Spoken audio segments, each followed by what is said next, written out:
Bien, bonjour à tous. Nous avons vu au début du chapitre qu'il était possible en chimie de préparer des solutions, c'est-à-dire un liquide dans lequel on va dissoudre un soluté, qui peut être solide, liquide ou gazeux, et le solvant utilisé au lycée, ce sera l'eau. Donc du coup, à la fin, nous allons obtenir une solution aqueuse. Pour connaître la concentration du solide que l'on a dissous dedans, il suffit de déterminer la masse de soluté, que l'on divise par le volume de solution totale. Et on aura ainsi la concentration en masse du soluté.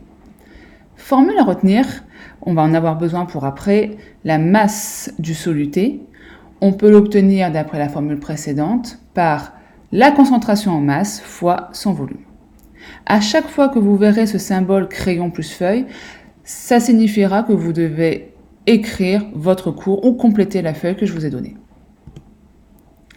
Alors, on a vu qu'on avait pu dissoudre du sel dans l'eau. Évidemment, on ne peut pas dissoudre éternellement du sel. Arrivé à un moment, on aura ce qu'on appelle un phénomène de saturation, puisque la masse maximale de sel que l'on pourra dissoudre sera atteinte. Après, le sel continuera d'apparaître dans le solvant, il ne se dissolvera plus. Dans ce cas, la solution n'est plus homogène. Maintenant, on va voir comment préparer une solution. Ça, c'est ce que vous avez déjà fait donc la semaine dernière en TP. Vous l'avez faite par dissolution. Il s'agissait du TP numéro 3. Et maintenant, on va introduire une nouvelle façon de préparer une solution. Si je prends par exemple cette solution bleue, très foncée, ce qui signifie qu'elle est très concentrée. Elle est même trop concentrée. Moi, ce que je voudrais obtenir, c'est 100 ml, donc un volume précis, de cette même solution, mais en beaucoup moins concentré. Il va falloir faire quoi ? Tout simplement prélever une certaine quantité de cette solution initiale que l'on va mettre dans cette fiole. Pourquoi une fiole ? Parce que c'est une verrerie très précise. Et là, on va y rajouter de l'eau. Donc en gros, on va diluer la solution initiale. Donc par dilution, ça sera la deuxième méthode pour préparer une solution. Principe d'une dilution, on dispose d'une solution initiale, qu'on peut appeler également solution mère, ce terme pourra apparaître dans la bibliographie, de concentration en masse CMI, le I étant pour initial, à partir de laquelle on prépare une solution fille, donc la solution qui sera finale, qui elle sera donc moins concentrée, en masse évidemment, et on va noter cette concentration finale CMF. Donc diluer une solution aqueuse, ça consiste à ajouter de l'eau distillée pour obtenir une solution moins concentrée. Si par exemple dans un énoncé on vous dit diluer 10 fois une solution, cela revient à diviser la concentration en masse par 10. Alors, comment ça se passe ? Ici par exemple c'était ma solution initiale très concentrée. On a vu qu'il fallait donc prélever une certaine quantité. Hop, donc je prélève un certain volume. Et ce volume de solution va contenir ma masse de soluté. Ici, j'ai 1, 2, 3 grains. Ensuite, donc, je vais verser ces grains dans une fiole pour obtenir à la fin un volume précis. J'ai donc prélevé une certaine masse de soluté. C'est ma masse initiale, j'avais donc la notée MI. Pour que ce soit dilué, on a vu qu'il fallait ajouter de l'eau, c'est ce que je fais. Et à la fin, j'obtiens ma solution finale. Mais là, si je ne considère que le soluté, j'ai toujours 1, 2, 3 grains de soluté. Donc si je pèse uniquement que mes 3 grains, ce sera ma masse finale. Et cette masse finale, vu que je n'ai que les 3 mêmes grains au départ, je vais donc avoir ma masse initiale qui sera égale à la masse finale. Donc lors d'une dilution, ma masse initiale en soluté, ce sera égal à ma masse finale en solution. Donc voici les formules à retenir. Lorsqu'on dilue une solution, la masse de soluté présente dans les solutions finales et initiales est la même, elle ne change pas. Donc on va pouvoir écrire que la masse initiale en soluté, ce sera égal à la masse finale en soluté. Mais tout à l'heure, je vous ai dit qu'il fallait retenir la formule de la masse en fonction de la concentration massique et du volume. Mais là, si je prends ma masse initiale et que je la remplace par cette formule, je vais obtenir CMI fois VI. masse initiale, CMI fois VI. Et je fais la même chose pour la masse finale. Je remplace par le CMF fois VF. Mon volume final de solution avec ma concentration en masse finale de mon soluté.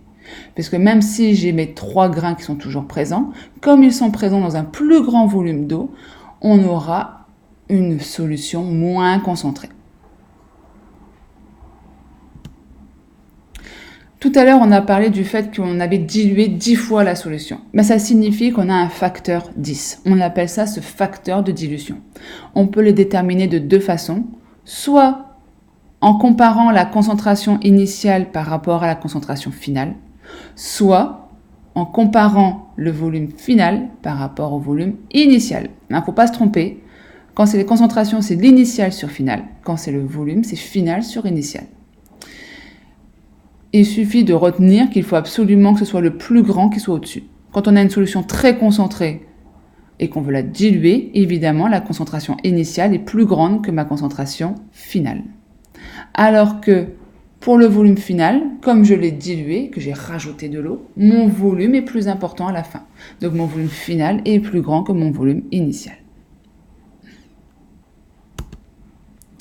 Exercice d'application, on prend de la bétadine, un liquide très marron que vous connaissez certainement.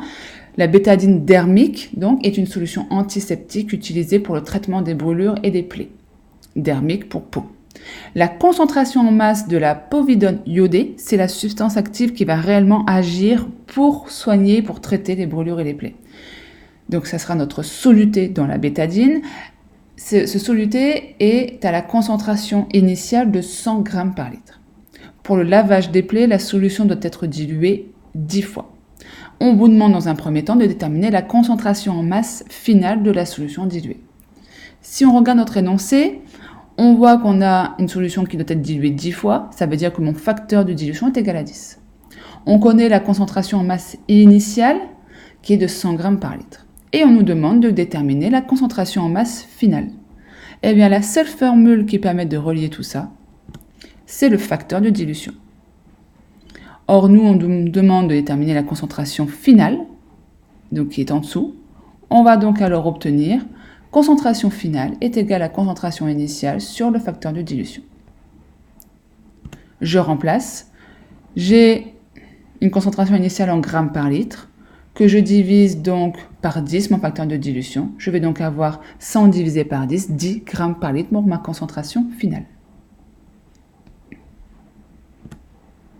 Maintenant, si je passe à la question 2, à présent, il faut déterminer le volume initial de solution à prélever pour obtenir à la fin 200 ml d'une solution finale à 10 grammes par litre. Donc, je note tout ce que je connais d'après l'énoncé. Je connais mon volume final, je connais ma concentration initiale, je viens de calculer ma concentration finale et on me demande un volume initial. Donc là, quelle est la formule qui permet de relier ces 4 grandeurs ? Concentration en masse initiale fois le volume initial est égal à la concentration en masse finale fois le volume final. Mais nous, on veut uniquement que le volume initial qui est ici. Donc, on va manipuler cette grandeur. Le CMI, il va passer en dessous. Et donc, on va avoir CMF fois VF égale CMF fois VF divisé par CMI. On remplace. Alors ici, c'est pas 20 litres, il y a une erreur, c'est 20 millilitres. Donc là, on a nos 10 grammes par litre fois mon volume qui est en millilitres que je divise par des grammes par litre. Grammes par litre divisé par grammes par litre, ça s'annule. Et donc, il va me rester un volume en millilitres. Donc, je répète, ici, il y a une erreur, ce n'est pas 20 litres, mais 20 millilitres. Bien, j'espère que ça a été. Et n'oubliez pas donc de bien copier la leçon, de relire, de faire des pauses quand c'est nécessaire de la vidéo. Et surtout, n'hésitez pas à me contacter s'il y a la moindre incompréhension.